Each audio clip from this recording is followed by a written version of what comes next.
नमस्कार साथियों, आपका मंथन क्लासेस के डिजिटल प्लेटफॉर्म पर स्वागत है, अभिनंदन है। और 7 बजे वाली जो क्लास होती है इसमें आज अपना क्या स्पेशल जो क्लासेस है उसकी श्रेणी में आज अपन क्या करेंगे, स्पेशल क्लास में क्या करेंगे, चर्चा करेंगे और देखेंगे इसमें जो कितने टॉपिक है उस पर अपन क्या करते हैं, चर्चा कर पाते हैं। और देखते हैं आज के जो महत्वपूर्ण प्रश्न है और आने वाले एग्जाम में इस तरह के टॉपिक जो आपके आते हैं उन पर क्या करेंगे, चर्चा करते हैं। माँ सरस्वती को नमन करते हुए और जो टॉपिक की अपन बात करें इसमें टॉपिक देखा जा रहा है आपके आज के हैं कि प्रमुख टॉपिक है पुतिन का भारत का दौरा, कि यहाँ पर रूस के जो प्रधानमंत्री की बात की जाती है और उनका भारत पे क्या आ रहा है, दौरा हो रहा है।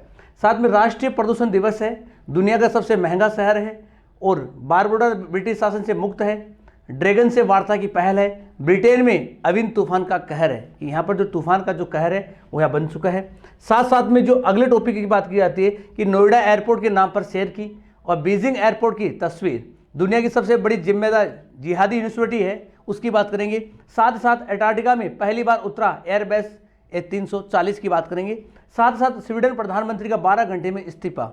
ये जो आज के तमाम जो टॉपिक है उन पर अपन क्या करने वाले, चर्चा करने वाले, जिसमें आप टॉपिक देख पा रहे हो और दोनों इस टॉपिक की बात करते हैं, इन पर अपन क्या करेंगे, चर्चा करेंगे। जैसे पुतिन का दौरा है, राष्ट्रीय प्रदूषण दिवस है, इसमें दुनिया सबसे बड़ा महंगा शहर है, बायोडाटा की बात की जाती है, ड्रैगन से वार्ता है या ब्रिटेन में अविन क्या है, तूफान है। और दूसरे टॉपिक अपने हैं कि नोएडा एयरपोर्ट की बात करती है और नोएडा जो एयरपोर्ट है उस पर जो तस्वीर जो शेयर की है वो बीजिंग एयरपोर्ट की यहाँ पर तस्वीर शेयर की है। साथ साथ इसमें जो आज के टॉपिक की बात करते हैं और पहला टॉपिक अपना इसमें है कि यहाँ पर पुतिन का दौरा जो बात की जाती है कि रूस की बात की जाती है और यहाँ पर भारत का दौरा है। 6 दिसंबर को मोदी से मुलाकात करेंगे और रूस के राष्ट्रपति और 2+2 की क्या करेंगे, सबमिट करेंगे। तो यहाँ पर जो राष्ट्रपति की बात की जा रही है और कहाँ की बात हो रही है कि रूस के जो राष्ट्रपति है वो भारत दौरे पर आ रहे हैं और यहाँ पर क्या करें 2+2 कि 2+2 की जो वार्ता होती है, सबमिट होती है, वो यहाँ पर भारतीय जो प्रधानमंत्री नरेंद्र मोदी हैं उनसे क्या करेंगे, वार्ता करेंगे। अभी हाल ही में देखा जाता है कि रूस से बात की जाती है कि AK-203 जो राइफल की बात की जा रही है, ये जो राइफल है ये राइफल भी रूस से खरीदी गई है, जो लगभग 7 लाख जो राइफल है वो खरीदी जाएगी और कुछ यहाँ पर निर्माण होगी आपके भारत में। तो भारत में कहाँ पे, यूपी की बात हो रही है, यूपी में कहाँ पे कि अमेठी की बात की जाती है और अमेठी में क्या होगी, निर्माण की जाएगी। तो साथ ही साथ ध्यान रहे कि यहाँ से जो S-400 है ये भी यहाँ से रूस से खरीदा गया है। आगे देखते हैं इसमें कि यहाँ पर देख पा रहे हो आप कि पुतिन की भारत यात्रा, एक दिन के लिए भारत आएंगे रूसी राष्ट्रपति, विदेश रक्षा मंत्री एक दिन के लिए पहले आ सकते हैं और ट्रेड, डिफेंस और इन्वेस्टमेंट पर क्या करेंगे, मुमकिन है। कि यहाँ पर जो बात करें करार की बात करती है जिसमें ट्रेड यानी व्यापार है, डिफेंस है और इन्वेस्टर पर बात करें और करार क्या है, मुमकिन है। यहाँ पर देखा जा रहा है जो कयास लगाया जा रहा है किन किन के जो क्षेत्र की बात की जाती है, कौन से क्षेत्र में यहाँ पर निवेश की बात कहते हैं। और क्योंकि एक दिन के दौरे पर क्या आने वाले हैं, भारत का दौरा करने वाले हैं और रूस के जो राष्ट्रपति है वो एक दिन के आएंगे भारत में। और देखते हैं आगे इसमें जो देख पा रहे हो आप इसमें यहाँ पर कि रूस के जो राष्ट्रपति है और राष्ट्रपति की अपन चर्चा करें। यहाँ पर देखा जा रहा है कि व्लादिमीर पुतिन 6 दिसंबर को भारत यात्रा आ सकते हैं। एक दिन की इस यात्रा के दौरान रूसी राष्ट्रपति शेड्यूल का बिजी रहेगा और साथ साथ प्रधानमंत्री नरेंद्र मोदी है वो यहाँ पर क्या करेंगे, 2+2 की सबमिट की बात करें, 2+2 है उसकी क्या करेंगे, वार्ता करेंगे। और साथ भारत और रूस की बात करें, वहाँ के जो रक्षा मंत्री है, विदेश की बात की जाती है, वो यहाँ पर करेंगे, बातचीत करेंगे। आगे देखते हैं इसमें कि जो यहाँ पर विदेश मंत्रालय की बात है, विदेश मंत्रालय की जो मुख्य प्रवक्ता की बात करती है उसमें कौन सा है, अरविंदम बगाची की बात की जाती है। और अगर अरविंद जो बगाची है वो पुतिन की भारत यात्रा क्या करेंगे, पुष्टि की है। और यहाँ पर जो आने की बात की जा रही है 6 दिसंबर की बात करें और यहाँ पर एक दिन की यात्रा के लिए भारत पर आए जा रहे हैं। आगे देखते हैं इसमें, आगे अपन बात करें यहाँ पर कि 21वीं समिट की तैयारी पूरी है। यहाँ पर कह रहे हैं कि जो 21वीं समिट होने वाली है उसकी तैयारी क्या हो चुकी है, पूर्ण हो चुकी है। क्योंकि यहाँ पर जो कहा जा रहा है कि भारत और रूस के बीच में 21 समिट होगी। इस दौरान क्षेत्रीय मुद्दों के साथ आपसी और अंतर्राष्ट्रीय मुद्दे कि आपसी मुद्दे हैं, क्षेत्रीय मुद्दे हैं और साथ साथ में कौन से अंतर्राष्ट्रीय मुद्दे हैं, इनकी भी क्या करेंगे, चर्चा करेंगे। माना जा रहा है कि इस दौरान अफगानिस्तान के मसले पर भी चर्चा होगी कि यहाँ पर जो अफगानिस्तान और वर्तमान तालिबान की बात की जाती है इस पर भी चर्चा करने के विचार में बताया जा रहा है। और कोविड-19 पर सहयोग के बारे में चर्चा होगी, इसीलिए अहम है क्योंकि यहाँ पर साउथ अफ्रीका में कोरोना का नया वेरिएंट पाया गया है। कोरोना की बात की जाती है और साउथ अफ्रीका में जो अपन बात करें ओमिक्रॉन की बात की जा रही है कि जो ओमिक्रॉन है, ओमिक्रॉन की बात की जाती है, ओमिक्रोन है वो यहाँ पर क्या है, नया वायरस आ चुका है।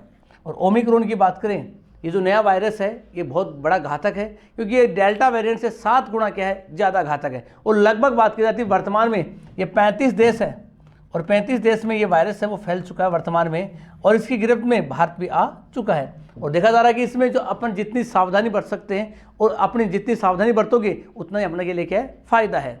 आगे देखते हैं इसमें, आगे अपन बात करें यहाँ पर कि राजनाथ सिंह मिलेंगे सोग्यू से, की बात करें बगीची के मुताबिक 6 दिसंबर को रक्षा मंत्री राजनाथ सिंह स्वरूप के डिफेंस की बात कहते हैं मिनिस्टर और सर्गेई शोइगु से मुलाकात करेंगे। कि यहाँ पर जो भारत के रक्षा मंत्री की बात कहती है और यहाँ पर रूस के जो रक्षा मंत्री की बात करें और ये शोइगु की बात करें, उससे क्या करेंगे, मुलाकात करेंगे। साथ साथ ध्यान रहे कि इस दौरान दोनों देशों के बीच में मिलिट्री है और टेक्निकल को लेकर ऑपरेशन की एक बातचीत होगी। इसके बाद विदेश मंत्री एस जयशंकर रूस के फॉरेन मिनिस्टर सर्गेई लावरोव के बातचीत भी करेंगे। कि यहाँ पर जो भारत के विदेश मंत्री की बात करें, एस जयशंकर की बात करें, वो उनसे क्या करेंगे, मुलाकात करें। और साथ साथ बात करें, बागीची ने कहा कि इस समिट के दौरान दोनों देशों के बीच में गहन बातचीत है, कि दोनों देशों की बात की जाती है कि जो समिट होगी उस समिट में जो मेन मुद्दे होंगे वो ट्रेड का होगा, डिफेंस का होगा और क्या होगा, इन्वेस्टर की बात कही जाएगी। साथ साथ इस कोविड में भारत को उभरने के लिए क्या यहाँ पर रूस सहयोग कर पाता है, साथ साथ अफगानिस्तान की बात है और अफगानिस्तान है उसके बारे में क्या हो सकती है, चर्चा हो सकती है।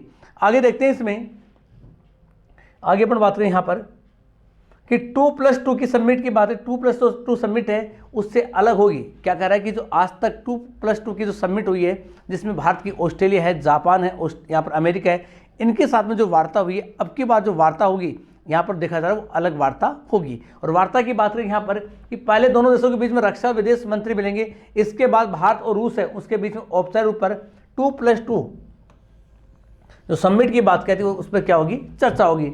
इसमें दोनों देशों के बीच में रक्षा और विदेश मंत्री शामिल होंगे। इसके बाद डेलीगेशन लेवल की बात होगी। किसकी बात होगी, डेलीगेशन लेवल की जो बातचीत होगी।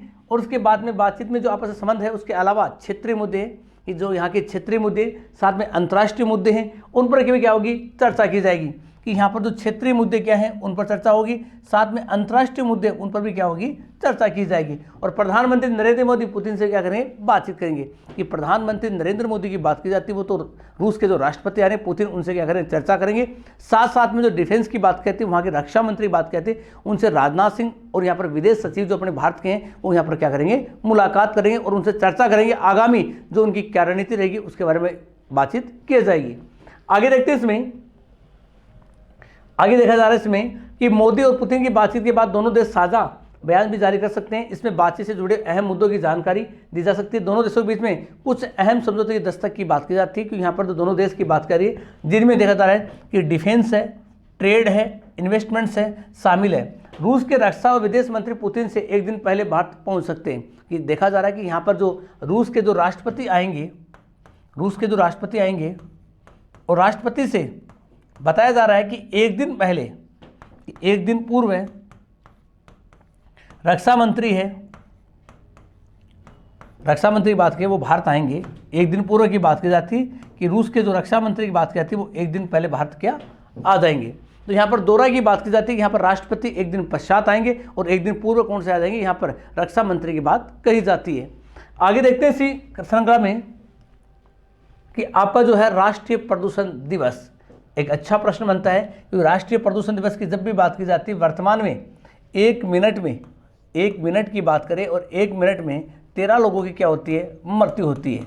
तो इसको किस प्रकार से कम किया जाए, लोगों को किस प्रकार से रोका जाए, लोगों को किस प्रकार से जागरूक किया जाए, उसके बारे में यहाँ पर क्या है, चर्चा करेंगे कि किस प्रकार वायु प्रदूषण है, इस वायु प्रदूषण को किस प्रकार से अपन कम कर सकते हैं। तो यहाँ पर जब भी चर्चा करते हैं कि पेरिस अपना चुका है कि यहाँ पर वीकेंड पर कार न चलाने पर फॉर्मूला बनाए।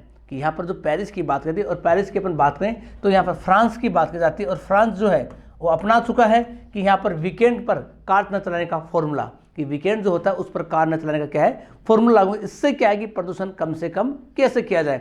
साथ साथ कह रहे हैं बीजिंग में हवा की जो क्वालिटी है, बीजिंग की बात करें और बीजिंग में जो हवा की जो क्वालिटी है वो खराब होते ही ब्लू अलर्ट की जा रही।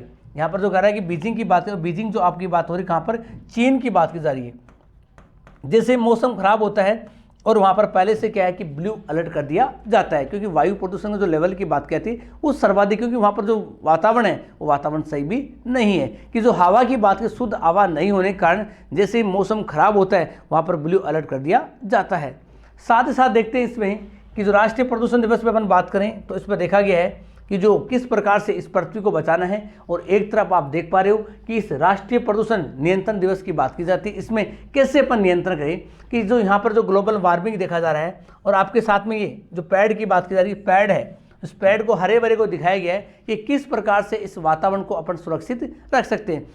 इसमें अपन ज़्यादा से ज़्यादा जो पैड है उसकी कटाई कम ना करें, जो पैड की कटाई की जा रही है, अंधाधुंध जो कटाई हो रही है उसको कम किया जाए, अधिक से अधिक जो पैड है वो लगाए जाए, क्योंकि यहाँ पर तो देखा जा रहा है कि पेड़ों की जो अंधाधुंध जो कटाई हो रही है उसमें रोकथाम की जाए। इसके लिए सरकार को सख्त जो कानून है वो कानून बनाए, जिससे आने वाली जो पीढ़ियाँ हैं वो अपन को माफ कर सके, नहीं तो आने वाली जो पीढ़ियाँ हैं वो अपन को माफ नहीं कर पाएगी। और देखते हैं आगे देखते हैं इसमें कि प्रदूषण दुनिया के लिए बड़ी चुनौती बना हुआ है। दिल्ली तो दुनिया के लिए सबसे प्रदूषित 10 शहरों में शामिल है कि यहाँ पर बात की जाती है भारत में दिल्ली की बात है, और दिल्ली भारत ही नहीं अपितु विश्व में क्या है कि 10 शहरों में क्या है शामिल है। और नवंबर में दिल्ली में एनसीआर के लोगों ने सबसे ज़्यादा खराब हवा में सांस ली। इससे पूरे महीने में एक दिन हवा दम घुटू रही। यहाँ पर जो बात की जाती है कि हवा इतनी प्रदूषण हो गई कि 11 दिन में जो हवा की बात की जा रही है और दम घुटू की बात की जाती है, इसमें ऑक्सीजन लेने का जो लेवल है वो भी कम हो गया था। साथ साथ बात करें इसमें कि दूषित हवा से जूझ रहे शहरों के लिए चीन है जिनमें सर्वाधिक पॉल्यूशन है, फ्रांस है, समेत कई देशों के जो फैसले हैं वो मॉडल हो सकते हैं। सख्त फैसलों और जन सहयोग से इन देशों में प्रदूषण को काबू करने में सफलता पाई है। कि जो इन देशों की बात करते हैं यहाँ पर प्रदूषण ज़्यादा था, लेकिन अब धीरे धीरे वो पॉल्यूशन पर क्या करें, कंट्रोल करें, और आने वाले समय में जो पॉल्यूशन है वहाँ पर क्या होगा, जीरो लेवल होगा। तो अपन भारत में किस प्रकार से पॉल्यूशन को कम करें, कौन सी रणनीति हो, उसके तहत अपन लागू करके भारत को अपन क्या कर सकते हैं, बता सकते हैं। आगे देखते हैं इसमें, आगे अपन चर्चा करते हैं यहाँ पर कि बीजिंग मॉडल बीती सदी के आखिरी में चीन की राजधानी बीजिंग प्रदूषण से बेहाल थी। 2013 में national air quality action plan बना कि यहाँ पर 2013 की बात की जाती है और बीजिंग में एक एक्शन प्लान बनाया गया और बीजिंग और इसके आसपास स्थापित कारखानों से ताले लगा दिए गए। कि जो इसके आसपास के जो कारखानों की बात की जाती है उसमें क्या लगा दिए गए, ताले लगा दिए, तथा स्टील तथा एल्यूमिनियम का उत्पादन घटा दिया गया। स्टील की बात करें, एल्यूमिनियम की बात की जाती है, और यहाँ का जो उत्पादन है उसको क्या कर दिया गया, कम कर दिया गया। प्रदूषण फैला रहे लाखों वाहनों को सड़क से हटा दिया गया और रेड लाइन क्षेत्र घोषित कर वन हरित क्षेत्रों के पास में, कि यहाँ पर जो बात कहती है कि रेड लाइन की बात कहती है, और रेड लाइन जो क्षेत्र घोषित किया गया है कि यहाँ पर जो पुराने वाहन हो चुके हैं उनको सड़क से हटा दिया गया, यानी स्क्रैप पॉलिसी है वो यहाँ पर क्या होगी, लागू होगी। और आपको पता है कि यहाँ पर भारत की बात करें और भारत में जो स्क्रैप पॉलिसी है, भारत की बात है तो स्क्रैप पॉलिसी है, स्क्रैप पॉलिसी भारत में यहाँ पर जो प्रारंभ की गई है वो गुजरात से प्रारंभ की गई। कहाँ से बात की जा रही है कि गुजरात से प्रारंभ की, और आने वाले समय में जो वाहन पुराने वाहन हैं और पुराने जो वाहनों की बात करें तो इनका जो पंजीकरण कराना, इनका जो पंजीयन होता है, पुनः पंजीयन होता है, वो पुनः पंजीयन की बात क्या आती है, वो 8 गुना महंगा हो जाएगा। 8 गुना क्या है कि महंगा हो जाएगा।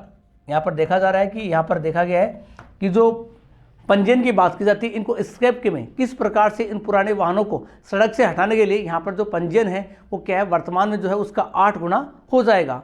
आगे अपन देखते हैं इसमें, आगे अपन चर्चा करते हैं यहाँ पर कि नाजिंग में मानव निर्मित जंगल बनाए गए, इससे हर साल 25 लाख टन कार्बन डाइऑक्साइड को सोखने में मदद मिली है। कि यहाँ पर बात की नाजिंग में, नाजिंग की बात करते हैं और यहाँ पर मानव निर्मित जंगल बनाए गए और उसमें 25 लाख जो टन है वो कार्बन डाइऑक्साइड की बात कहते हैं वो अवशोषित करते हैं। 60 किलो ऑक्सीजन का भी उत्पादन हुआ। इसका परिणाम ये हुआ कि यहाँ पर 2017 प्रदूषण स्तर है वो 25% घट चुका है। कि आपका जो बीजिंग मॉडल है, चीन की बात की जाती है, यहाँ पर सर्वाधिक जो पॉल्यूशन था और यहाँ पर सरकार सख्त हुई तो यहाँ पर एल्यूमिनियम का जो उत्पादन, लोहा का उत्पादन है उसमें कमी की गई। और साथ ही साथ पॉल्यूशन की बात करें, पॉल्यूशन 100% था उसमें 25% की क्या की गई है, कमी की गई है।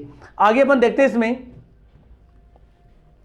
कि अब वायु प्रदूषण के स्तर पर नजर रखी हुई है। एजेंसी मौसम की तरफ पूर्वानुमान जारी करती है। वायु गुणवत्ता सूचकांक 200 से ऊपर जाते ही ब्लू अलर्ट जारी होता है। कि यहाँ पर जो जैसे ऊपर जाता है, ऊपर की अपन बात करें और ऊपर जैसे ही जाता है तो यहाँ पर क्या है कि 200 से अंक ऊपर होते ही क्या होता है, यहाँ पर ब्लू अलर्ट है वो क्या हो जाता है, जारी हो जाता है। इसके तहत धूल नियंत्रण संबंधी उपाय किए जाते हैं। सूचकांक लगातार 5 दिन 200 के ऊपर रहता है तो इसे रेड अलर्ट के स्थिति में इमरजेंसी लागू होती है।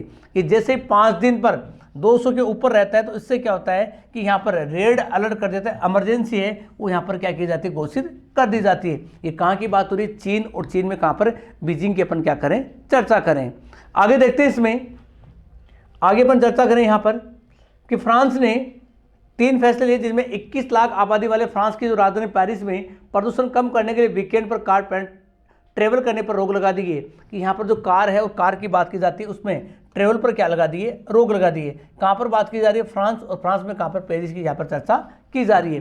साथ साथ कार और बाइक शेयरिंग को बढ़ावा दिया गया है। नीदरलैंड में ज़्यादातर लोग कहीं जाने के लिए साइकिल का उपयोग करते हैं, नीदरलैंड्स की बात कहती है। और यहाँ पर कहीं पर जाने के लिए किसका उपयोग करते हैं, साइकिल का प्रयोग किया जाता है। और यहाँ पर देखा था कि अभी लॉकडाउन में भारत में भी क्या साइकिल का क्रेज है वो पुनः प्रारंभ हो चुका है। काफ़ी लोग साइकिल को बढ़ चढ़ के क्या दे रहे हैं, बढ़ावा दे रहे हैं। यहाँ पर बात है 2015 में राजधानी एम्स्टर्डम में हवा की जो क्वालिटी है और थोड़ा सा फर्क आ गया है। और 2030 तक पेट्रोल डीजल वाले जो वाहनों पर क्या कर देंगे, रोक लगा देंगे। आने वाले समय की बात कहती है कि 2030 तक की बात है, और 2030 तक पेट्रोल डीजल है इनके जो वाहन होंगे इस पर क्या लगा देंगे, रोक लगाने की चर्चा की जाती है। साथ ही साथ ध्यान रहे आपको कि जो भारत है, और भारत 2030 तक की बात करते हैं, भारत क्या करा है कि नवीनीकरण जो ऊर्जा है, जो नवीनीकरण ऊर्जा है, और नवीनीकरण ऊर्जा को क्या कर रहा है, बढ़ावा दे रहा है। और आने वाले समय में 50% जो प्रयोग है वो किसका होगा, नवीनीकरण ऊर्जा की बात यहाँ पर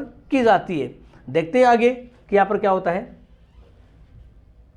कि दुनिया का सबसे महंगा शहर, दुनिया के सबसे महंगे शहर की बात कहती है, जहाँ पर पूर्व में जो काफ़ी शहर होते थे जिसमें सिंगापुर की बात की जाती है या पेरिस की बात की जाती है, लेकिन वर्तमान समय में देखा जाता है कि यहाँ पर तेल अवीव की बात है, इजराइल, और इजराइल का जो शहर है वो सबसे महंगा शहर यहाँ पर घोषित हो चुका है। और यहाँ पर जो बात की जाती है 173 देश है उनका क्या किया गया है, सर्वे किया गया है। कि सर्वे के अंतर्गत पाया गया है कि सबसे जो महंगा शहर है वो कहाँ का है, इजराइल का है। कि दुनिया का सबसे महंगा शहर की अपन बात करते हैं, उस पर चर्चा करते हैं कि इजराइल की तेल अवीव जो सिटी बात कहती है, यहाँ पर सिटी का नाम है तेल अवीव की बात कहती है, और इसके लिहाज से ये सबसे क्या है, महंगी सिटी है। साथ साथ ध्यान है यहाँ पर सिंगापुर है, हांगकांग है को पीछे छोड़ा है। कि यहाँ पर सिंगापुर की बात कहते हैं, हांगकांग है की बात की जाती है, इनको पीछे छोड़ते हुए तेल जो अवीव है वो यहाँ पर दुनिया का सबसे क्या बन चुका है, महंगा शहर बन चुका है।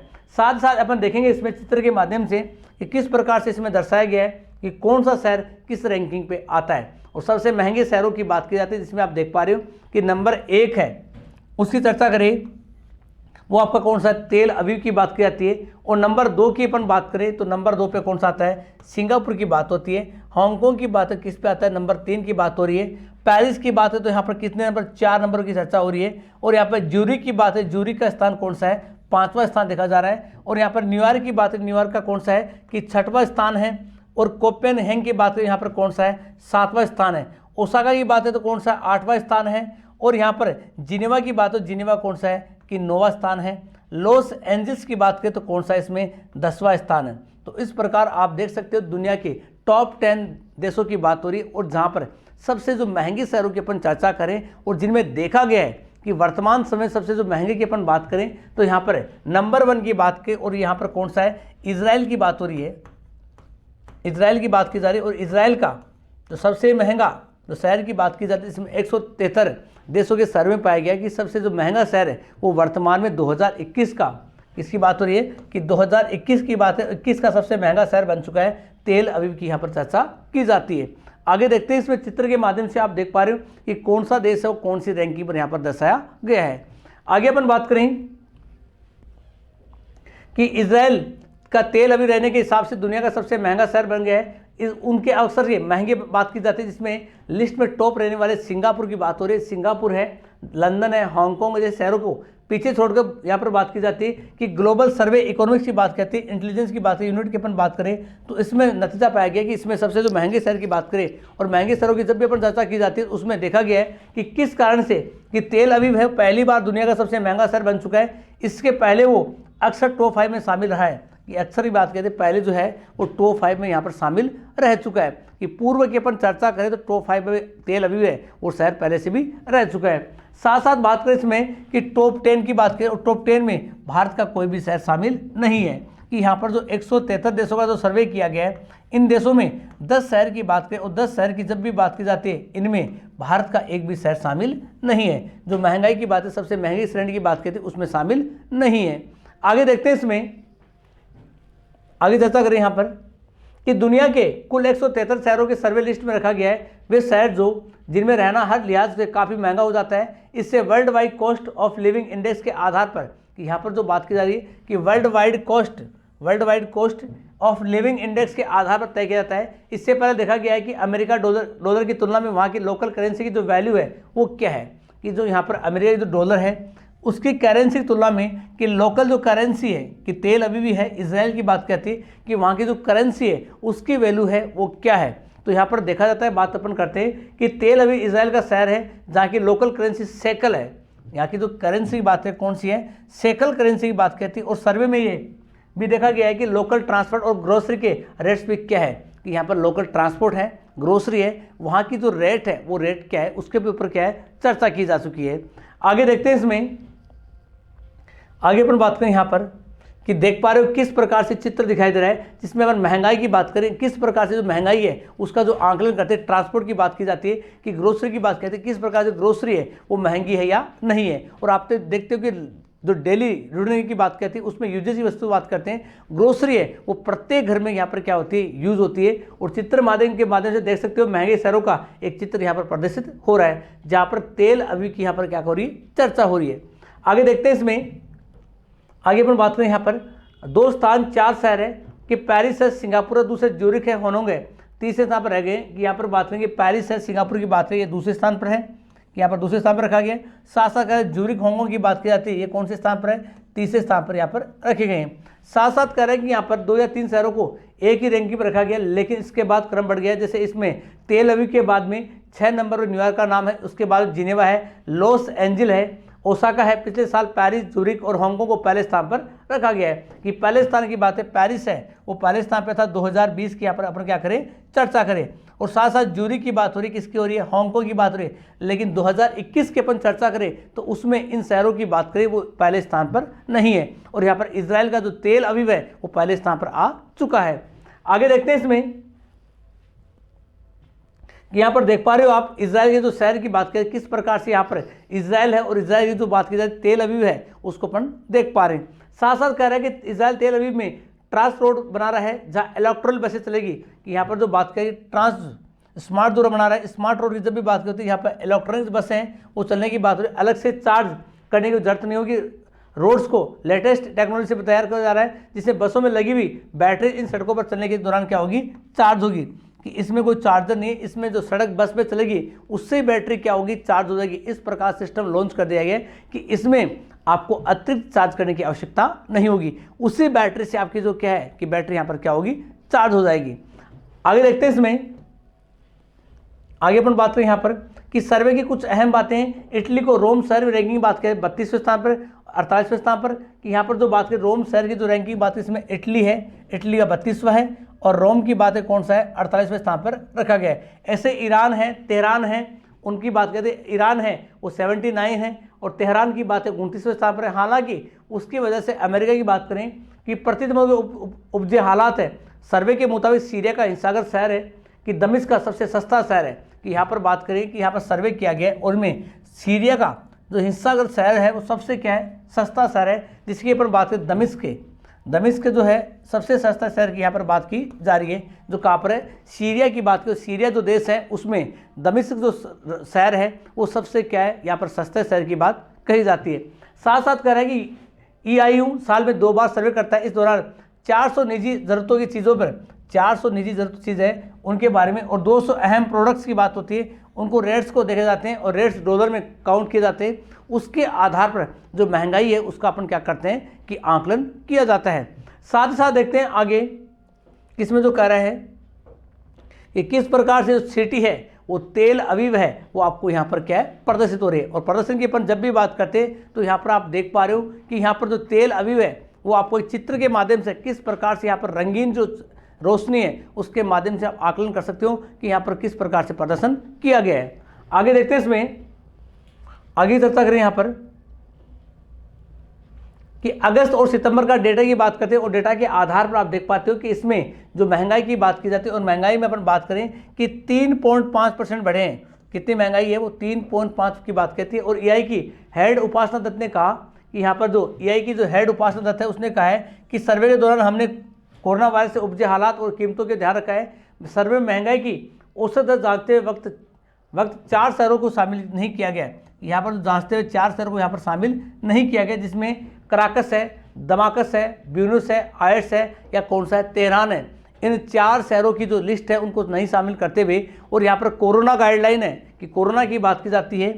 यहाँ पर देखा जा रहा है कि जो कोरोना की बात की, कोरोना-19 की बात की जाती है, और यहाँ पर देखा गया है कि इसमें तमाम जो वस्तु है उनके मूल्य को यहाँ पर क्या विशेष ध्यान भी रखा गया है कि जो कोरोना काल की बात करें, लॉकडाउन की बात करते, उसमें वस्तु का जो मूल्य है उसको भी ध्यान में रखा गया है। साथ साथ देखते हैं यहाँ पर बताया गया है कि अपन बात करें यहाँ पर इजराइल की जो राजधानी क्या है, इससे आप विवादित सवाल कर सकते हो कि दरअसल अपन बात है इजराइल अपनी आधिकारिक राजधानी यरूशलेम की बात कहती है, यरूशलेम की बात है, और यरूशलेम जो वो मानता है, लेकिन फिलिस्तीन के साथ में उसका विवाद है, फिलिस्तीन के इजराइल का हिस्सा नहीं मानता है।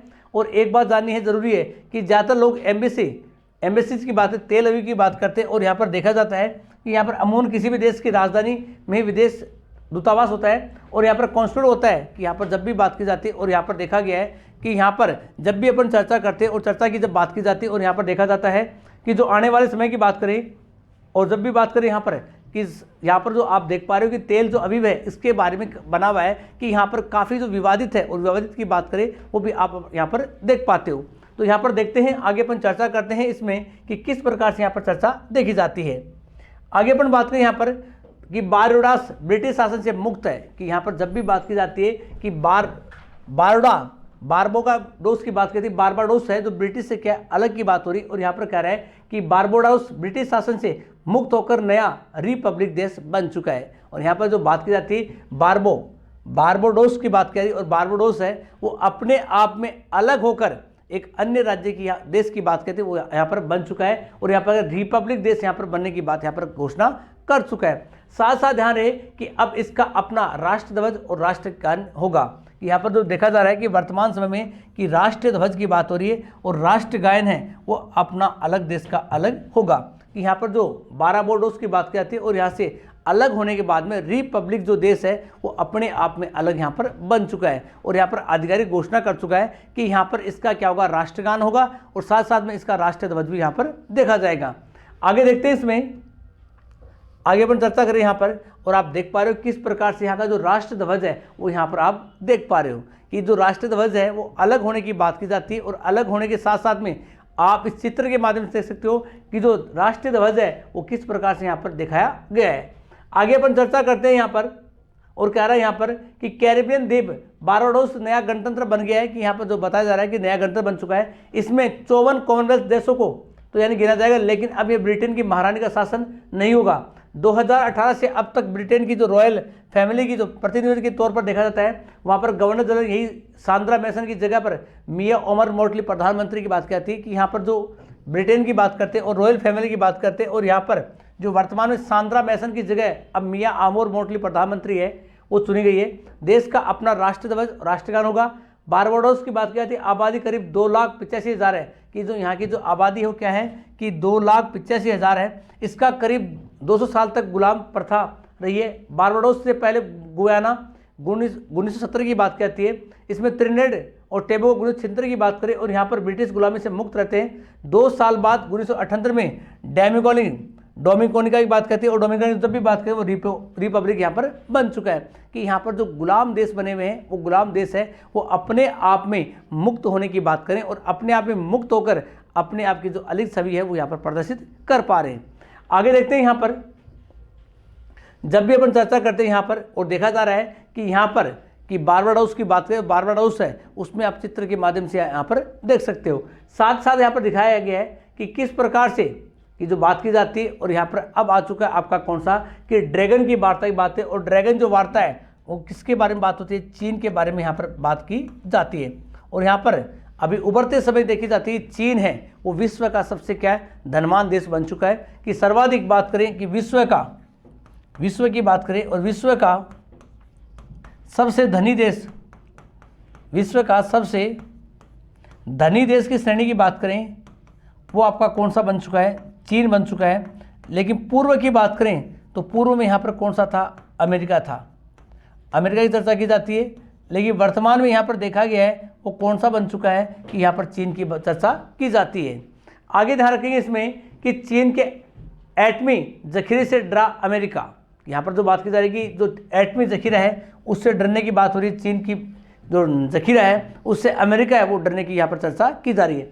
साथ साथ संधि की पहल है 2030 तक तिगुने होंगे हथियार, ये जो अभी हथियार हैं वो 2030 तक क्या हो जाएंगे, तिगुने, 3 गुणे की बात, वर्तमान में जो है उनके 2 गुना और यहाँ पर बढ़ने की क्या है, संभावना है। साथ साथ देखा जाता है यहाँ पर जो हथियार है इसको आगे बढ़ाने पर यहाँ पर क्या हो रही है, चर्चा हो रही है। आप देख सकते हो यहाँ पर जो चीन की बात की जाती है और यहाँ पर जो देखा गया है कि किस प्रकार से जो हथियार है उसमें एक एक करके यहाँ पर क्या की जा रही है, वृद्धि की जा रही है और लगातार वृद्धि करते हुए, और अभी 2021 चल रहा है, 9 साल के अंतर्गत जो इसके जो हथियार अभी वर्तमान में उनसे 3 गुना यहाँ पर हथियार क्या होंगे, अधिक होंगे। साथ साथ देखते हैं यहाँ पर जो चर्चा की जा रही है कि अमेरिका अब चीन के साथ परमाणु अपसार संधि करने के लिए बातचीत की तैयारी कर रहा है। पेंटागन की एक रिपोर्ट के अनुसार बात की जाती है कि 2030 तक अपने जखीरे में लगभग 1000 परमाणु हथियार जमा कर लेगा, कि जो चीन की बात कहती है, और चीन क्या कर रहा है कि 2030 तक लगभग 1000 परमाणु जो हथियार है वो अपने जखीरे में क्या करेगा, शामिल करेगा। और यहाँ पर ध्यान देना होगा कि वर्तमान में जो बात की जा रही है परमाणु की बात करें, और वर्तमान में चीन के पास लगभग 350 परमाणु हथियार है। अमेरिका के डर का सबसे बड़ा कारण है कि चीन के पास बेहतर तकनीक का होना है, कि यहाँ पर जब भी बात की जाती है कि यहाँ पर 350 पूर्व की बात, अभी वर्तमान समय बात करें तो चीन के पास में 350 जो परमाणु हथियार हैं वो वर्तमान बने हुए हैं, लेकिन आने वाले समय में 2030 की बात करें तो परमाणु हथियार है वो कितने होंगे, 1000 की यहाँ पर क्या हो रही है, चर्चा हो रही है कि जो 1000 परमाणु है वो यहाँ पर क्या होंगे, हथियार होंगे। ये कौन सी बात हो रही है, ये चीन की यहाँ पर बात की जा रही है, जिससे अति आधुनिक की बात करें, जिससे चीन की बात कह रही है, और यहाँ पर आने वाले समय में जो अमेरिका के इसमें क्या है, भय की बात कही जाती है। आगे देखते हैं इसमें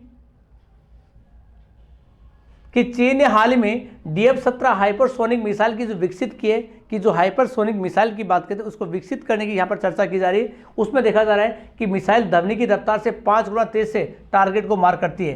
ये जो ध्वनि होती है उसकी जो 5 गुना तेज जो रफ्तार होती है उससे क्या करती है, मार करती है। और साथ साथ कह रहा है कि अमेरिका के राष्ट्रपति जो बाइडेन ने चीन के राष्ट्रपति शी जिनपिंग के साथ में हाल ही में जो वर्चुअल बैठक के बाद में अमेरिका ने कूटनीतिक चैनलों से परमाणु अपसार की संधि के लिए गंभीरता से प्रयास करने का यहाँ पर क्या है, शुरू कर दिया है। कि यहाँ पर जो अमेरिका की जो कूटनीतिक बैठक हुई है, वर्चुअल बैठक की बात की जाती है, कि यहाँ पर अमेरिका और यहाँ पर चीन की जो चर्चा हो चुकी है उसको आने वाले समय कह रहा है कि जो परमाणु जो हथियार है उसको किस प्रकार से यहाँ पर रोका जा सकता है। आगे देखते हैं इसमें, आगे पर चर्चा करें यहाँ पर कि बाइडेन ने राष्ट्रीय सुरक्षा सलाहकार जैक सुलिवन का कहना है कि बाइडेन और जिनपिंग की जो बैठक के बाद अब इस प्रकार की संधि की पहल के लिए अनुकूल परिस्थितियां हैं, लेकिन इसके लिए चीन की ओर से सकारात्मक संदेश आना चाहिए। और चीन के साथ ऐसी कोई भी संधि होने से एशिया प्रांत क्षेत्र में शांति की स्थापना हो सकती है, लेकिन इसके लिए अमेरिका को चीन पर भूराजनीतिक दबाव डालने होंगे। बदलते समीकरण में अमेरिका को रूस से, यहाँ पर जो बात करें अमेरिका को रूस से यहाँ पर जो बात करें ज़्यादा चीन की बढ़ती सैन्य ताकत से क्या है, खतरा है। कि जो यहाँ पर जो अमेरिका है उसको रूस से कम खतरा है, लेकिन चीन से क्या है, ज़्यादा खतरा है। इसके कारण क्या कर रहा है कि लगातार बातचीत की बात करें, यहाँ पर बातचीत का जो मसला की बात करती है वो यहाँ पर लगातार बात की जा रही है। आगे देखते हैं इसमें, आगे अपन बात करें यहाँ पर कि सबसे बड़ा खतरा चीन के एंटी साइलेंट तकनीक की बात कहती है, कि जो यहाँ पर चीन में जो एंटी साइलेंट जो तकनीक है उसकी यहाँ पर चर्चा की जाए, जिसमें देखा गया है कि एंटी साइलेंट तकनीक से चीन में अमेरिकी साइलेंट सैटेलाइट में अर्ली वार्निंग सिस्टम को पंगु बना सकता है। कि यहाँ पर जो बात करें सैटेलाइट जो सिस्टम है उसको क्या बना सकता है, पंगु बना सकता है। और रूस के समान अमेरिका के पास में चीन से साथ कोई न्यूक्लियर हॉटलाइन भी नहीं है, कि यहाँ पर जो बात की जाती है कि अमेरिका के पास में कोई हॉटलाइन भी यहाँ पर नहीं है। साथ साथ कह रहे चीन ने हाइपरसोनिक मिसाइलों के 150 से ज़्यादा टेस्ट किए, अमेरिका ने 9 ही कर पाए। कि यहाँ पर जो चीन है वो 150 टेस्ट कर चुका है, लेकिन अमेरिका कितने टेस्ट कर चुका है कि 9 ही टेस्ट कर चुका है। चीनी हाइपरसोनिक मिसाइल में आड़ी तिरछी उड़ान भी क्षमता है। कि यहाँ पर जो बात की जाती है चीन की बात करें वो आड़ी है, तिरछी है, वो उड़ान भी यहाँ पर कर सकती है। लेकिन अमेरिका है वहाँ पर जो परीक्षण की बात करें, हाइपरसोनिक की बात करते हैं, अभी तक 9 परीक्षण किए, लेकिन चीन की बात करें यहाँ पर 150 परीक्षण यहाँ पर कर चुका है। आगे देखते हैं इसमें, आगे अपन बात करें यहाँ पर कि ब्रिटेन में अवर्नी तूफान का कहर है। कि जो अभी नया तूफान आ चुका है उसका नाम क्या है, अवर्नी बात करें। और अवर्नी जो तूफान है 160 किलोमीटर की रफ्तार से हवा चली है और 3 लोगों की यहाँ पर क्या हो चुकी है, मृत्यु हो चुकी है। और यहाँ की जो अपन चर्चा करेंगे आज की जो खबर है उसमें देखा जा रहा है कि अविन तूफान की बात है और यहाँ पर जो काफ़ी जो कहर है वो यहाँ पर बचा चुका है, इससे काफ़ी ज़्यादा तबाही हो चुकी है। और देखते हैं इसमें कि किस प्रकार से जो मकान है उन पर तबाही आपको दिखाई दे रही है कि वर्तमान समय जो स्थिति है, काफ़ी तूफान आ चुके हैं, कभी हुतू आ रहा है, कभी गुलाम आ रहा है, कभी नया तूफान है। तो इसमें देखा था कि जिससे तूफान आते हैं उससे क्या होता है कि देश को काफ़ी आर्थिक हानि उठानी पड़ती है। और उसी श्रृंखला में देखा जा रहा है कि जो कार्बी जो तूफान की बात की जा रही है वो आने वाले समय किस प्रकार से यहाँ पर घातक हो सकता है। और देखते हैं यहाँ पर चर्चा करते हैं कि यहाँ पर कह रहा है कि वर्तमान समय में ब्रिटेन में आए बर्फ के तूफान अरविंद ने कहर ढा दिया है। उसकी हवा की रफ्तार 160 किमी प्रति घंटा रही है और तूफान के चलते 5000 से ज़्यादा पेड़ गिर गए हैं कि यहाँ पर बिजली खंभे उड़ गए हैं। बिजली की जो बात की जाती है, बिजली की जो लाइनें टूट चुकी हैं और यहाँ पर 5000 जो पेड़ हैं वो यहाँ पर गिर चुके हैं, बड़ी हानि होती है। वैसे ही प्रदूषण फैल रहा है और 5000 पौधे गिर गए, इसका मतलब काफ़ी ज़्यादा नुकसान की बात हो रही है। बिजली के जो खंभे हैं वो उड़ चुके हैं, इस कारण से 2 लाख घरों की बिजली गुल है। यहाँ पर जो बिजली घरों की बात करते हैं, बिजली यहाँ पर क्या है, गुल है। और तूफान में काफ़ी जो हादसा हो चुका है और 3 लोग हैं उसकी क्या हो चुकी है, मृत्यु हो चुकी है। देखते हैं आगे, इस तूफान से काफ़ी जो कहर बह चुका है कि इसमें एक हादसा उत्तरी आयरलैंड में है जहाँ कार पेड़ से गिर जाने के कारण उसमें सवार प्राची की जान जा चुकी है। उसमें काफ़ी जो व्यक्ति हैं वो यहाँ पर दुर्घटनाग्रस्त भी हो चुके हैं। इस तूफान की बात है, काफ़ी जो दर्दनाक रहा है, उसमें काफ़ी लोगों की क्या हुई है, मृत्यु हुई है। साथ साथ देखते हैं इसमें कि तूफान की जो तेज़ हवा है उसके अपन बात करें तो आप चित्र के माध्यम से देख सकते हो कि यहाँ पर चित्र की बात करें, माध्यम की बात करें तो यहाँ पर जो देखा जाता है और उसमें अपन बात करें कि किस प्रकार से यहाँ पर चित्र दिखाई दे रहा है। और यहाँ पर देखा गया है कि जो यहाँ पर जो तूफान है और तूफान में जो वाहन है वो किस प्रकार से जाम में लगे हुए हैं। जब भी तूफान आता है तो इसमें काफ़ी जो पेड़ गिर जाते हैं और पेड़ गिरने से क्या होता है कि रोड जो होती है, रोड वहाँ पर क्या हो जाती है, जाम हो जाती है। जब तक कोई वस्तु हटाई नहीं जाती है वो आवागमन वापस शुरू नहीं होता है। यहाँ पर देखते हैं आप कि वर्तमान समय की अपन बात करें और यहाँ पर तापमान 0 से नीचे लोगों को घरों में रहने की सलाह है कि तापमान है वो 0 से भी क्या है, नीचे यहाँ पर चला गया है। और साथ साथ बात करें यहाँ पर कि जो बर्फबारी से पारा 0 के नीचे पहुँच चुका है, मौसम विभाग ने हालात को देखते हुए इंग्लैंड, वेल्स और आयरलैंड को, यहाँ पर जो बात करें इंग्लैंड है, वेल्स है, आयरलैंड है, येलो अलर्ट जारी कर दिया। यहाँ पर कौन सा अलर्ट है, येलो अलर्ट जारी कर दिया गया। लोगों से कहा गया कि वह घरों से बाहर नहीं जाए और ड्राइविंग से बचे, क्योंकि सड़कों पर बर्फ फिसलन है जिससे पेड़ गिर रहे हैं और हादसा होने की यहाँ पर क्या आशंका है कि आप जो घरों में रहे, घर में रहोगे तो आप क्या रहोगे, सुरक्षित, क्योंकि बर्फबारी हो रही है और बर्फबारी होने के कारण काफ़ी जो एक्सीडेंट है उसकी क्या बन सकती है, संभावना बन सकती है।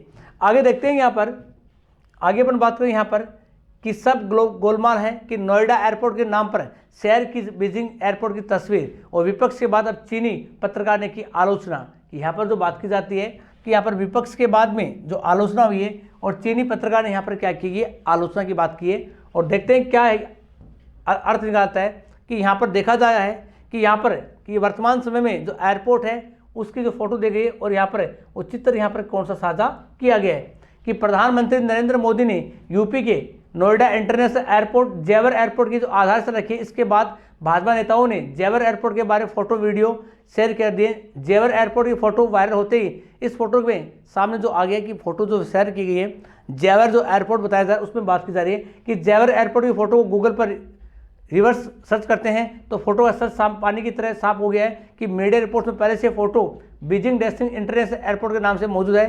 इसे लेकर विपक्षी दलों ने सरकार को घेर लिया है कि यहाँ पर जो बात कहती है, जो यहाँ पर फोटो शेयर की जा रही है, जेवर की बात कहती है, तो ये पहले से जो फोटो की बात कहती है, ये जो इंटरनेशनल एयरपोर्ट की बात हो रही है कि विश्व का जो चौथा इंटरनेशनल एयरपोर्ट बन रहा है, ये जो फोटो है वो बीजिंग के इंटरनेशनल एयरपोर्ट है उसकी यहाँ पर शो कर रही है। तो यहाँ पर देखते हैं कि आगे क्या होता है कि चर्चा की जा रही है और आप देख पा रहे हो जो एयरपोर्ट है वो किस प्रकार से यहाँ पर दिखाई दे रहा है, इसी कारण से काफ़ी चर्चा में बना हुआ है। आगे अपन बात करें कि चीनी पत्रकार बोले, ये देखकर हैरानी हुई है कि चीन की सरकारी वैश्विक टेलीविजन नेटवर्क के अधिकारी सैन शेवई ने जेवर एयरपोर्ट के नाम से शहर की फोटो की बात कहते हैं। यहाँ पर जो काफ़ी विवाद की बात कहते हैं कि जो आपका जो नक्शा बनाया गया है वो यहाँ पर बीजिंग का जो एयरपोर्ट है उसके सेम क्या करता है, मैच होता है, इसी कारण से ये विवाद यहाँ पर बना हुआ है।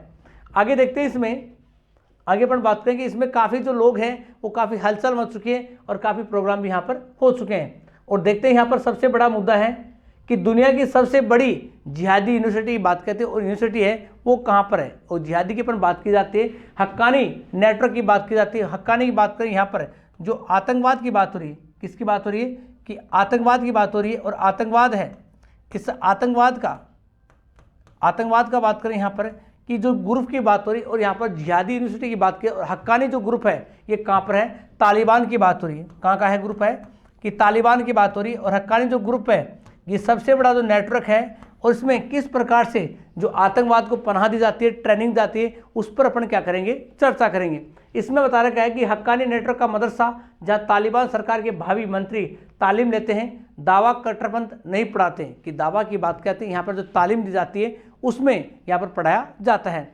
साथ ही साथ ध्यान रहे आपको यहाँ पर कि आतंकवाद को ये बढ़ावा दे रहे हैं, और यहाँ पर देख सकते हो किस प्रकार से जो लोगों को पढ़ाने की यहाँ पर चर्चा की जाती है कि किस प्रकार से जो कट्टरपंथी जो यहाँ पर देखा गया जो संगठन है वो यहाँ तालिबान है, उसमें किस प्रकार से लोगों को शिक्षा यहाँ पर ग्रहण करवाई जा रही है। इस चित्र के माध्यम से आप अंदाजा लगा सकते हो। आगे देखते हैं इसमें कि अफगानिस्तान की नई तालिबान सरकार के भावी मंत्री बॉर्डर से लगभग 60 किलोमीटर दूर स्थित हक्कानी नेटवर्क की मदद से इन दिनों सियासी तालीम ले रहे हैं, कि यहाँ जो नई तालीम है वो यहाँ से ले रहे हैं। और साथ साथ बात करें सबसे बड़ी जिहादी यूनिवर्सिटी के रूप में चर्चित है। इस मदरसे में 4000 छात्र है, कि इस मदरसे की बात करें इसमें छात्र कितने हैं, 4000 की यहाँ पर क्या हो रही है, चर्चा हो रही है। पाकिस्तान के सबसे पुराने और सबसे बड़े मदरसे में तालीम लेकर निकले कुछ छात्र वर्तमान अफगान सरकार में मंत्री हैं। इनमें हक्कानी नेटवर्क के नुमाइंदे की कहा जाता है कि शेष छात्र तालिबान सरकार में सरकारी ओहदे पाने के लिए इस मदरसे में रोज़ 15 घंटे पढ़ाई करते हैं, कि यहाँ पर बड़ा पद लेने के लिए काफ़ी जो लोग हैं यहाँ पर 15 घंटे यहाँ पर क्या करते हैं, अध्ययन कर रहे हैं। आगे देखते हैं इसमें जो चर्चा की जा रही है यहाँ पर कि हक्कानी नेटवर्क पाकिस्तान की अन्य 3000 मदरसों को अपने कंट्रोल में लाने की कोशिश में, लेकिन मदरसों में फिलहाल 1500 छात्र अपने अंतिम वर्ष की पढ़ाई पूरी करें। और पाकिस्तान की जो इमरान सरकार की बात करें, हक्कानी जो मदरसे को वित्तीय मदद में देती है, रक्षा विशेषज्ञ का मानना है कि इस मदरसे पाक के आतंकी संगठन है और टीपी की बात करें उसमें मदद प्रदान की जाती है। कि वर्तमान समय में जो हक्कानी जो नेटवर्क है सबसे बड़ा नेटवर्क है, और यहाँ पर तालिबान में देखा जा रहा है कि यहाँ पर किस प्रकार से यहाँ पर ट्रेनिंग दी जा रही है, और उसमें लगभग 4000 जो विद्यार्थी है उसमें क्या करें, ट्रेनिंग ले रहे हैं, और आने वाले समय में किस प्रकार से आतंक को बढ़ाएंगे उसमें यहाँ पर गुर भी सीख रहे हैं। आगे देखते हैं इसमें आगे बात की जा रही है यहाँ पर कि वीसी का दावा है कि पहले से ही नहीं बदल गए हैं, कि मदरसे के वाइस चांसलर रशीद उल सामी का दावा है कि अब 2 साल पहले जैसे कट्टरपंथी पढ़ाई यहाँ नहीं होती है, लेकिन महिला शिक्षा में चुप्पी साधते हुए गिनाते हैं कि यहाँ पर जो कंप्यूटर लैब है, मदरसे में वॉलीबॉल है, यहाँ पर काफ़ी चीज़ें फैसिलिटी बताई जाती है, लेकिन ऐसा कुछ नहीं है जो यहाँ पर बताया गया है, ऐसा नामुमकिन वहाँ पर दिखाई देता है। आगे देखते हैं यहाँ पर आगे देखने की बात करें यहाँ पर कि अंटार्कटिका में पहली बार उतरा एयरबेस 340 कि अंटार्कटिका की बात की जाती है, और यहाँ पर पहली बार देखा गया है कि जो एयरबेस है वो यहाँ पर उतारा जा चुका है, क्योंकि यहाँ पर बात की जाती है कि बर्फ़ है, और बर्फ़ की बात हो रही है कि बर्फ़ में जो पहली बार देखा जा रहा है कि यहाँ पर जो वायुयान की बात करें और A340 है उसको यहाँ पर क्या किया है, लॉन्च किया, लैंडिंग की बात कहती है। और A340 की बात करें तो 3000 फीट लंबे रनवे पर लैंड हुआ, और 290 यात्री क्षमता वाला विमान बन गया इतिहास। यहाँ पर बात कहती है कि बर्फ पर पहली बार की बात की जाती है, जिसमें 3000 जो क्षमता का जो वायुयान है वो पहली बार इस बर्फ पर क्या हुआ है, लैंड हुआ है, और लैंड भी क्या है यहाँ पर सफलतम यहाँ पर लैंडिंग करवाई गई है। आगे देखते हैं और चर्चा करते हैं। यहाँ पर बात की जा रही है कि वर्तमान समय देखते हैं कि धरती के छोर पर उतरा उड़न खटोला, उड़न खटोले की बात की जाती है, और आप देख पा रहे हो कि यहाँ पर वर्तमान समय में जो उड़न खटोले की बात की जा रही है, और यहाँ पर धरती की बात करें और धरती पर यहाँ पर चुका है। कि वर्तमान समय में जो अपन देखते हैं और यहाँ पर देखा गया है कि जो आंसर की अपन चर्चा करें कि वर्तमान समय में कि यहाँ पर जो एयरपोर्ट की बात, बिना एयरपोर्ट की सहायता से कि बर्फ़ की जो पट्टियों पर कि वर्तमान जो प्लेन को जो उतारा गया है वो सफलतम यहाँ पर परीक्षण रहा है। आगे देखते हैं इसमें और चर्चा करते हैं कि अंटार्कटिका की बर्फ पर पहली बार एयरबस 340 विमान उतरा। ऑपरेटर के क्षेत्र में काम करने वाले एक कंपनी समूह ने एयरबस A340 को अंटार्कटिका की सुरक्षित लैंड कराने का इतिहास रचा है। और साथ साथ ध्यान रहे कि हाई फ्लाइट 801 नामक की इस फ्लाइट ने 2 नवंबर को दक्षिण अफ्रीका के कैंप टाउन से उड़ान भरी थी और 5 घंटे की रफ्तार के बाद में अंटार्कटिका में क्या कर दिया, लैंड कर दिया। केप टाउन के लिए इस वापसी के लिए यहाँ पर जो हाई फ्लाई जो 801 है वो यहाँ पर की बात की जाती है, यहाँ एक कंपनी की बात की जाती है और यहाँ पर क्या है सफलतापूर्वक यहाँ पर लैंडिंग भी करा चुके हैं। साथ साथ अपन बात करते हैं यहाँ पर देखा जाता है और अपन चर्चा करें कि लंबे समय से चल रहे थे ट्रॉल कि अंटार्कटिका में साल भर बर्फ की जो मीटर की ऊंचाई की बात कहते हैं और यहाँ पर 3000 फीट लंबा और 290 यात्री वाला क्षमता की बात की जाती है और यहाँ पर एक सफलतम प्रकार से यहाँ पर क्या की गई है लैंडिंग करवाई गई है। आगे देखते हैं इसमें और चर्चा करते हैं और देखा जाता है इसमें कि अंटार्कटिका में कई प्रोजेक्ट्स पर काम कर रही कंपनी कि काफ़ी जो प्रोजेक्ट्स है उस पर कंपनी क्या करिए काम करिए। ऐसे ऐसे प्रोजेक्ट्स आपके आने वाले समय में आने वाले कि भारत की अपन चर्चा करें, भारत भी काफ़ी जो ऐसे प्रोजेक्ट्स हैं उनको सामने लाने वाला है। और यहाँ पर देख रहे हैं कि हाई फ्लाई ने बताया कि अंटार्कटिका उभरता हुआ पर्यटन क्षेत्र, इसलिए कंपनी यहाँ पर कई अन्य प्रोजेक्ट्स पर काम कर रही है और आने वाले समय में यहाँ पर जो बात की जाती है तो यहाँ पर एयरक्राफ्ट, एयरक्रो और साथ साथ इंश्योरेंस, मेंटेनेंस, बाकी जो लॉजिकल बात की जाती है उनकी जिम्मेदारी कंपनी यहाँ पर लेने वाली है। आगे देखते हैं, चर्चा करते हैं इसमें कि बताया जा रहा है कि वुल्फ गैंग जो रिसोर्ट्स के लिए लगाई गई सप्लाई की बात करते हैं, इसमें प्लान के अंटार्कटिका में काम करने वाले वुल्फ जो गेम्स की बात करते हैं उसके नाम से जब अपन चर्चा करें उसमें बताया गया कि यहाँ पर एडवेंचर कैंप की बात हो और एडवेंचर कैंप की जब भी अपन चर्चा करते हैं तो यहाँ पर कमीशन किया था। प्लेन में वुल्फ गैंग की बात करें, वुल्फ जो गैंग है वो काफ़ी यहाँ पर चर्चा में रह चुकी है और यहाँ पर काफ़ी जो कार्य कर चुकी है और यहाँ पर बात करें करीबन 3 घंटे यहाँ पर बिता चुके हैं और साथ साथ में यात्रा में 2500 नॉटिकल माइकल कवर यहाँ पर किए गए हैं। कि जो यहाँ पर बात की जाती है इस ग्रुप की बात की जाती है और ग्रुप कौन सा है कि जो हाई फ्लाई की बात की जाती है और हाई फ्लाई वाइस प्रेसिडेंट है और यहाँ पर जो बात की जाती है काफ़ी जो यहाँ पर इंजॉय भी यहाँ पर किया गया है। आगे देखते हैं इसमें और चर्चा करते हैं।